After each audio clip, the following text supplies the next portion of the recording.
नमस्कार। हम लाइव कर रहे हैं आज। अब दिन की दूसरी देवी हर हर महादेव। हाँ तो रहे आपके ये रहा ना।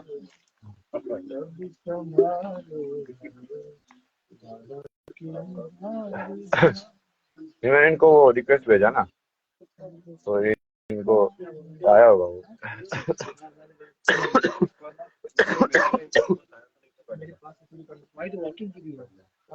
उसमें आओ आप, इसमें चैट को ज्वाइन करो पहले, लाइव को ना। हाँ तो इसमें चलो इसको कैंसिल करके फिर से मैं आया। बांसुरी अच्छी बजाते हैं। यही जो देख रहा है, ये रिक्वेस्ट दिखाते रहिए इधर करो। हेलो ओह डन। चटाई मंगा देते नाइस, आपकी किस्मत बढ़िया है। पहली बार उसने वो टैबलेट हैं। दिन आना 5 मिनट से आपके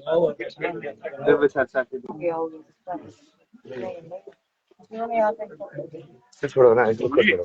नहीं नहीं, इसको ना ऐसे कर देता है बस। आईडी वाईडी बाद में देख लेंगे ना, छोड़ो। माया वाला चीज है ना, वही नहीं ले लो। हाँ, हर हर महादेव। हर हर महादेव ऐसे करूँ क्या? ठीक है। हाँ लंबा कर। हाँ ये पोर्ट्रेट वाला है। आप बताएंगे आपके अपने बारे में, आपकी जर्नी के बारे में। आप सबको मेरा नमस्कार।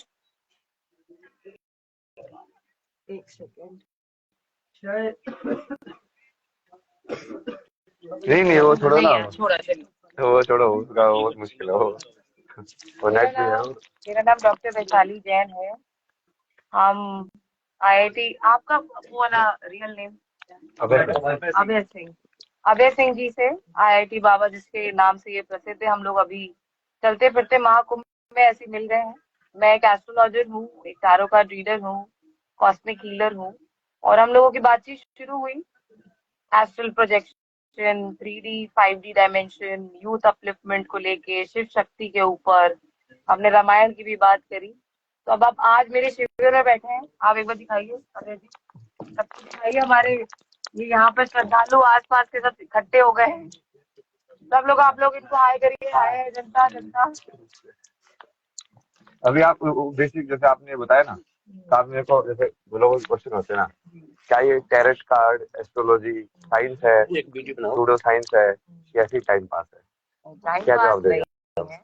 देखिए, कोई भी अगर हम किसी भी विद्या की बात करते हैं, इवन अगर हम एक किताब में एक चैप्टर भी पढ़ते हैं, सारी बात होती है व्यक्ति उसमें किस तरीके से कॉन्सेंट्रेटेड है। आपका कॉन्सेंट्रेशन यानी आप एक मैथ्स का एक इक्वेशन है, आपके लिए वो एक सिंपल इक्वेशन हो सकता है, मेरे लिए एक पूरी साइंस हो सकती है, मुझे समझ ही नहीं आएगी। कार्ड एक क्या चीज है? टैरो कार्ड बेसिकली क्या है? एक सिंबल। अब मेरी साइकिक एबिलिटी, मेरी अपनी साधना, मेरा अपना मेडिटेशन, उस कार्ड को किस तरीके से मैंने अपने साथ उसको कहते हैं ना, उसको इम्बाइब किया है अपने अंदर। यानी आपको किसी भी चीज को जब तक आप अपना बच्चा नहीं बनाएंगे, वो आपके साथ बात नहीं करेंगे। उसको वैसे देख सकते हैं, सिद्ध कर दिया आपने उसको। उसको सिद्ध करना पड़ेगा। जैसे वही बाबा जी जैसे कोई हाँ, अपने डंडे को सिद्ध कर देता है, बस कोई प्रैक्टिस विभूति को कर करके सिद्ध इक्वेशन कर है ना। देता है। जैसे आपने मैथ्स का इक्वेशन है, आपने उसको कितनी बार प्रैक्टिस किया, आप उसके महारथी हो गए। टैरो कार्ड भी वही है। अब इसको हम साइंस, कुछ लोग साइंस भी बोल सकते हैं क्योंकि उसमें सारी एस्ट्रोलॉजी है। आप जितनी उसकी पढ़ाई करते जाएंगे, परत बाय परत, लेयर बाय लेयर, उसकी एक्चुअली में चीजें खुलती चली जाती है, खुलती चली जाती है। एक अनार है उसमें। अब वो अनार एक तरीके से अर्थ एलिमेंट है, क्योंकि उपजाऊ कहाँ से हो रहा है? कोई भी फल कहाँ से उपजाऊ होता है? अर्थ से। तो यानी अर्थ एलिमेंट आ गया उसमें। अनार खुद क्या है? एक लाल रंग है। तो अगर लाल रंग पे नजर जा रही है तो कौन से प्लैनेट को डिपिक्ट कर रहा है? मंगल को, मार्स। कौन सा उसमें ईश्वर जुड़ा हुआ है मार्स से? हनुमान जी। ठीक है। हनुमान जी के लिए कौन सा प्लैनेट और जुड़ा हुआ है? शनि। ठीक है। वही एक अनार क्या होता है? एक अबंडेंस का भी होता है, क्योंकि आप अनार खोलेंगे उसमें से एक फ्रूट निकलेगा, फ्रूट आप खाते हैं, आपको खुशी महसूस होती है, यानी वो अबंडेंस का भी कारक है। भैया हमें प्रसाद में चढ़ता है।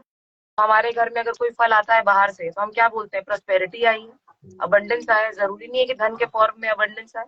भाई फल के माध्यम से, कपड़े के माध्यम से, किसी मीठे के माध्यम से, किसी भी माध्यम से अबंडेंस आ सकता है। मैंने आपको एक मुट्ठी चावल दिया, वो अबंडेंस।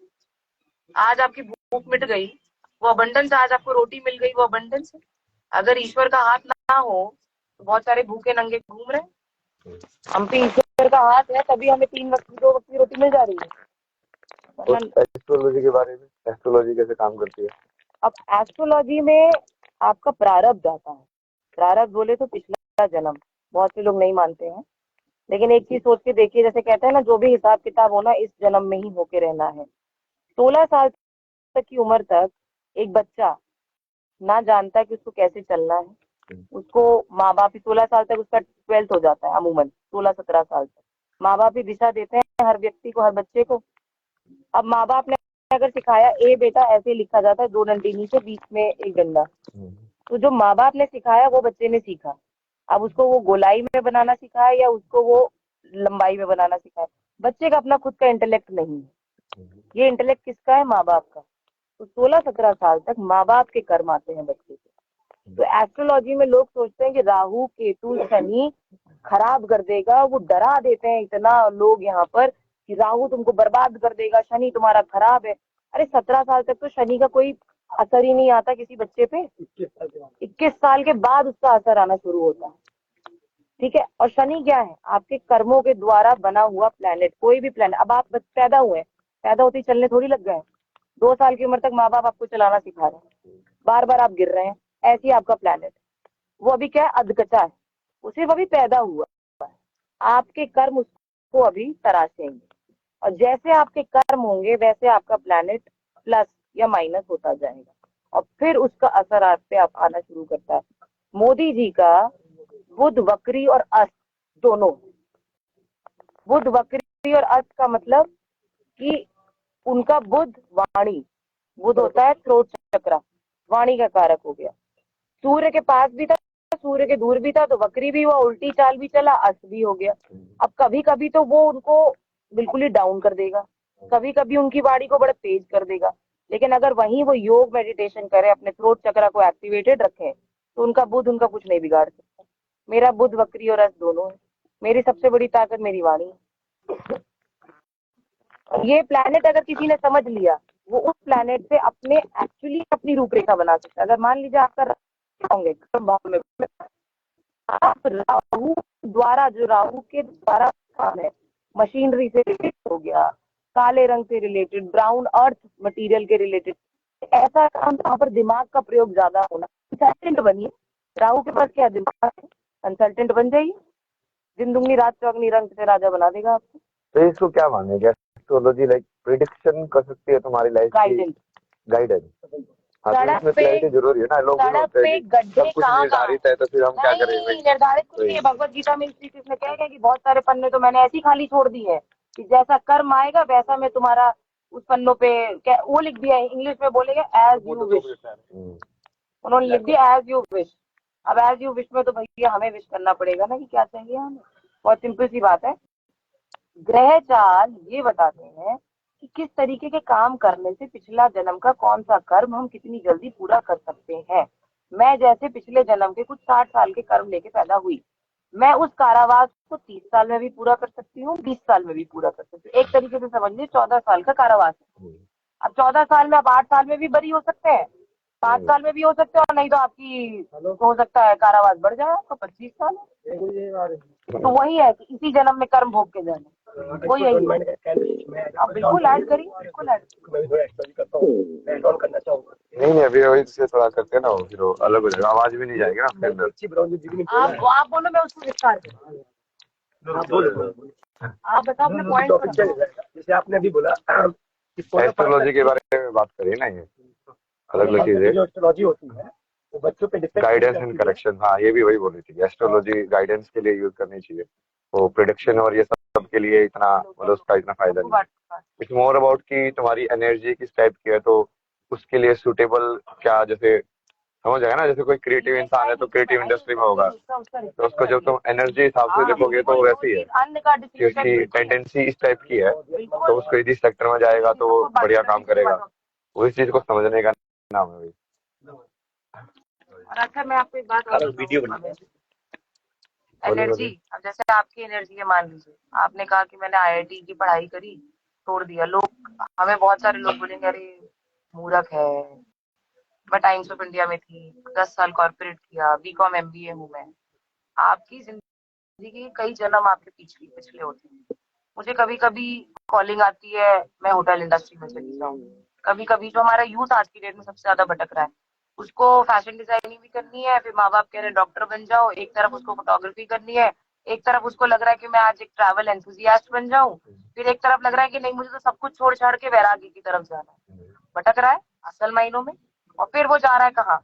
एक साइकोलॉजिस्ट के पास, एक एस्ट्रोलॉजर के पास, एक योगा कोच के पास, एक मेडिटेशन गुरु के पास, एक फलाना के पास। कमा 10,000 नहीं रहा है, खर्चा 1 लाख कर दिया और 90,000 के उधार पे आ गया। अब तो वो वैसे ही पागल हो जाएगा, वो तो वैसे ही पागल हो जाएगा। अब वो कहेगा कि भैया मेरे को तो पंडित जी ने बताया था कि फलाना फलाना होगा मेरे साथ, यहाँ तो मैं 1 लाख रुपए उधारी पे आ गया हूँ, है कि नहीं?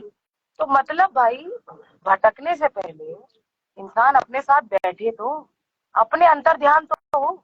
जो आपने शिव शक्ति की बात करी है, ये सब कुछ हम में ही है। हम लोग यही बात तो कर रहे हैं, हम अपनी शक्ति ही नहीं समझना चाह रहे, हम मौन में ही नहीं जाना चाहते। मैं और आप, मैं आपको ये बताऊं ये जगह जब मैंने ली क्यों ली थी, इतनी दूर क्यों ली, मुझे मौन चाहिए।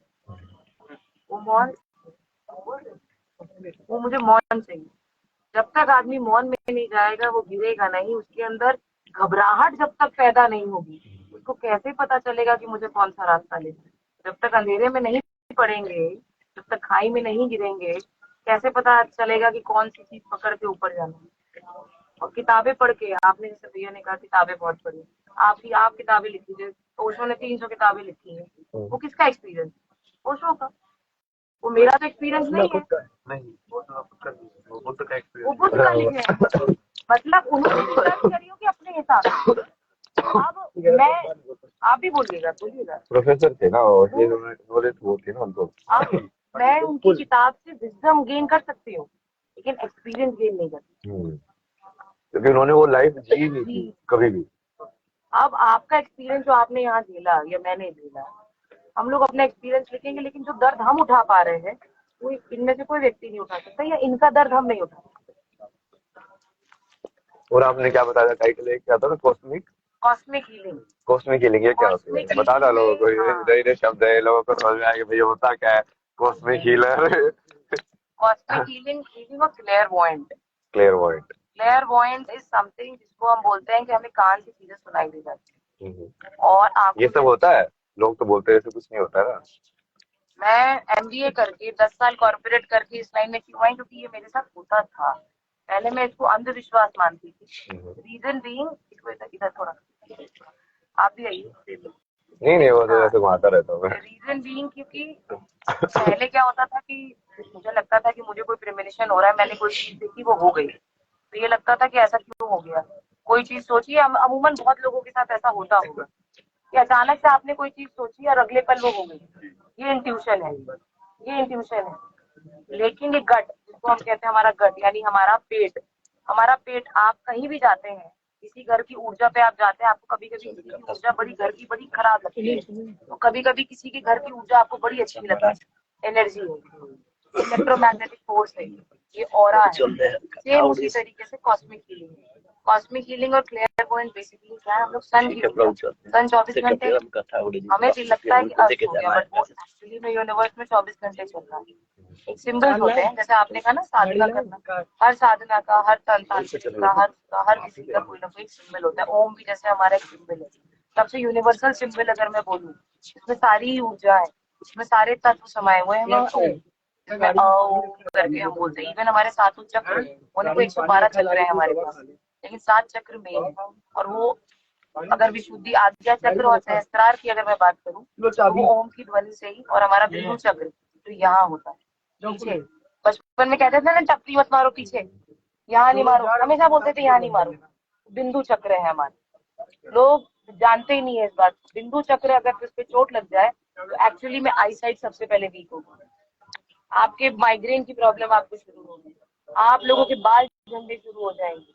सहस्त्रार और आज्ञा किसी का वीक होता है तो बचपन से आई साइट जिनकी वीक होती है, मोतियाबिंद जिनको होता है, सबसे पहले फिजियोलॉजिकल चेंजेस आते हैं, देन साइकोलॉजिकल। किसी को पता ही नहीं है ये बात कि चक्र एक्टिवेट करके हम लोग बॉडी के सारी ऊर्जा फिजियोलॉजिकली ठीक कर सकते हैं। आपका जैसे पेट नहीं है, आपका मणिपुर चक्र, स्वादिष्ठान और रूट चक्र तीनों ही बैलेंस। जिनके यहाँ पर तोन होंगे सबके वो माइनस में, पैसा नहीं रुक रहा है।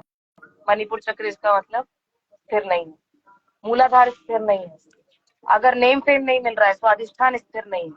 तो कॉस्मिक हीलिंग क्या है? बेसिकली इन्हीं पैसे वालों का पेट होता है, क्योंकि उनका प्रारब्ध भी है। हर चीज कनेक्टेड है, हर चीज कनेक्टेड है। जब बात करेंगे तो इतना टॉपिक इतना वास्ट है ना ये, कि इस पे कई सीरीज निकाली जाए, ये ऐसी बात है। और कुछ आप बोलना चाहेंगे मतलब आध्यात्म के ऊपर? कॉस्मिक हीलिंग अध्यात्म की अगर मैं बात करूँ, लोग अध्यात्म को सोचते हैं कि दियाबाती करना, असल मायनों में दियाबाती करना इज नॉट अध्यात्म। अध्यात्म का मतलब होता है अपने साथ समय बिताना, अपने साथ अपनी दिमाग की ऊर्जा को। भाई मुझे अगर कोई थप्पड़ मार दे और मैं तुरंत एग्रेशन में आ जाऊं, जिसका मतलब मेरे अंदर अध्यात्म नहीं है।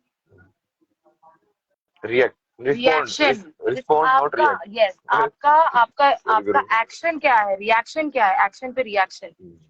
किसी पुलिस वाले ने गाड़ी पे थप कर दिया, 2 मिनट में गाड़ी से निकल के हड़कंप मचा कर दिया, इसका मतलब किस बात का अध्यात्म?